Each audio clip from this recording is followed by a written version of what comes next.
paid just 5 cents for his breakfast. But before he could even finish paying, the clerk had already handed him his meal. The speed caught Ray Kroc completely off guard. He stared at the burger in his hands, not sure if he should take a bite. Was it really fresh? He looked around and saw everyone else eating happily, so he opened the bag, checked the food, and finally took a cautious bite. Just then, a janitor walked by and started chatting with him. "What do you think of the burger?" the man asked. "This might be the best hamburger I've ever had in my life." Yeah, we aim to please. McDonald. Only then did Kroc realize that this ordinary-looking janitor was actually the owner of the restaurant. Excited, he quickly handed over his business card and asked if he could learn more about the place. As a traveling salesman, Kroc spent most of his time on the road. He usually ate whatever he could find along the way. But in 1950s America, even the fastest drive-ins took at least 30 minutes to serve a meal. Now at 52, his career was going nowhere. To secure the rights to a milkshake mixer, he had even mortgaged his house. But the heavy machine barely sold. After 3 months of hard work, he hadn't sold a single unit. Then one day, he received a surprising order: 6 machines at once. It came from a small, unknown restaurant in California. Curious, Kroc decided to visit in person. When he arrived, he was stunned by what he saw. Outside a tiny, unremarkable building, a long line of customers stretched down the street. Despite the crowd, everything moved incredibly fast. When the owners learned that Kroc was the mixer salesman, they invited him into the kitchen. The workers were busy but perfectly organized. Each one focused on a single task. It ran like a well-oiled assembly line. One worker lined up the buns, another added ketchup and mustard, then 2 slices of pickles, some chopped onions, and finally a grilled beef patty. In just 30 seconds, a perfectly made hamburger was ready to serve. What amazed Kroc even more was that they made their own ketchup. The McDonald brothers controlled every detail of quality. Even the fries had strict rules for temperature and frying time. New employees could learn the process in no time. Kroc was deeply impressed. Over dinner, he couldn't wait to ask how they achieved such efficiency. The brothers eagerly shared their story. Unlike other restaurants, McDonald's focused on one thing: speed. They built their kitchen like a production line. Instead of delivering food to customers' cars, they had people line up to pick up their own orders. That alone saved a huge amount of time and labor. They replaced plates and utensils with paper packaging, which made eating easier and eliminated the need to wash dishes. They also discovered that burgers, fries, and Coke made up more than 87% of their sales, so they cut the menu down to those 3 items. By focusing on what mattered most, they could guarantee speed and consistency. To design the most efficient kitchen, the brothers drew the layout on a tennis court. They placed every piece of equipment on the ground and had employees practice moving around. Whenever a movement caused interference, they erased the lines and redrew them. After countless trials, they perfected the flow. In that small space, everyone could move quickly without getting in each other's way. They remodeled the kitchen exactly according to their final design. The result was a restaurant that was both fast and wildly popular. That night, Kroc couldn't sleep. He kept thinking about the brothers' story and their revolutionary system. Then, an idea hit him. The next morning, he stopped the brothers' car and said excitedly, "Franchise.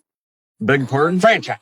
Franchise the damn thing." Kroc realized that the McDonald's model could be expanded nationwide if they wanted to grow. Franchising was the fastest path forward, but to his surprise, the McDonald brothers weren't excited. They turned him down. They had already tried expanding before, opening 5 locations along the West Coast, but distance became their biggest problem. Ingredients spoiled during transport, and quality control fell apart. Dirty kitchens and bad burgers had damaged their reputation. Kroc suggested hiring inspectors to maintain standards, but the brothers said they'd already tried that it didn't work. They believed that one great restaurant was better than dozens of mediocre ones. Just when Kroc was running out of ideas, he noticed a photo on the wall: 2 large golden arches. The brothers had planned to make those arches their brand signature symbol, a landmark that drivers could see from far away. Their family name was built into the design. Kroc understood immediately. He drove straight to Phoenix, where an old McDonald's location had closed. Even though the place was abandoned, the huge golden arches still gleamed in the sunlight. At that moment, Kroc saw the future clearly. He rushed back and gave a passionate speech to the brothers. There should be a McDonald's in every city, every town, like courthouses and churches. Our golden arches should stand wherever people live. They'll become the 3rd landmark in American life. The grand vision moved the brothers, but they remained cautious. They drew up a detailed contract, requiring that every change to the stores be approved by them. Kroc didn't argue. He signed immediately. All he wanted was the franchise rights to expand. Kroc needed money, lots of it. He visited over a dozen banks, but couldn't get a single loan. Desperate, he mortgaged his house again. To cut costs and raise funds, he went straight to Coca-Cola headquarters. He proposed printing Coke's logo on McDonald's cups in exchange for financial support. But when he told the McDonald brothers, they rejected the idea outright. They wanted to build their own brand, not advertise for someone else. So Kroc turned to networking. He began attending social events, meeting wealthy investors, and convincing them to believe in his dream. After much effort, a few finally agreed to invest. But during construction, new conflicts arose. Kroc wanted to add a basement and extra grills to improve efficiency. The brothers refused, insisting on architectural approval first. They followed strict standards for layout and design, and wouldn't compromise on quality. Kroc grew impatient. He wanted to move faster. One side chased profit, the other chased perfection. Their partnership became increasingly tense. Still, after months of struggle, Croc's first McDonald's restaurant finally opened. Just as he had hoped, long lines formed outside. He watched over every detail, determined to keep the quality high. But as more and more restaurants opened, problems began to appear. When Croc visited one franchise location, he was furious. The menu was messy, the place was filthy, and the burgers were awful. He stormed in and yelled at the investors, "Why aren't you following company standards?" To them, fast food was just that fast. They didn't care about quality. Croc was furious, but there was little he could do. One day, back at the office, he met a stubborn salesman who refused to leave the lobby until someone bought his product. Watching him, Croc saw a bit of his younger self. He realized that only people who fought desperately for success could truly seize an opportunity. So he hired the man as a franchise owner. It turned out to be the right choice. That man paid close attention to every detail in the kitchen, while his wife worked hard to maintain the restaurant's image. Using the same approach, Croc recruited more capable franchisees. Together, they built stores that thrived, fueling McDonald's explosive growth. In just a few months, Croc became a household name in the industry. Everywhere he went, he was met with applause and admiration. But as McDonald's expanded, money grew tight. He had to pay off loans while sharing profits with the McDonald brothers. The higher the profits climbed, the greedier he became. He called the brothers and demanded a larger share. They refused, leading to a heated argument. To make matters worse, the bank started calling about overdue payments. Croc tried to explain that his business was expanding fast, but they still denied his request for an extension. With no assets left to mortgage, he was out of options. At that moment, a young financial consultant overheard his situation. When Croc left the bank, the man caught up to him, handed him a business card, and said he could help. Croc didn't know it yet, but that encounter would change everything. For him, and for McDonald's. That man would soon reveal a secret that would not only push the McDonald brothers out of their own company, but also transform Ray Kroc's life forever.